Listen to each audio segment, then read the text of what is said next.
Hello guys, welcome back to this channel. In this today's tutorial, I'm going to show you how you can stop Chrome browser notification on Android mobile phone. Okay, let's get into it guys. Here I have opened my Android mobile phone, and if you want to stop the notification, we need to go to our setting. You can open up your settings and then you have to go to the app setting. Wait, this is my app setting and I'm going to open it.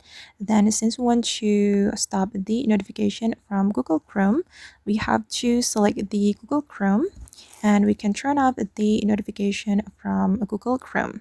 Go to the notification and I'm going to disable it right here. Okay, and after that, the notification from the Chrome browser will be stopped. Alright guys, and that's all the way to stop Chrome browser notification on Android mobile phone. I hope this tutorial will be useful for you. Thank you so much for watching.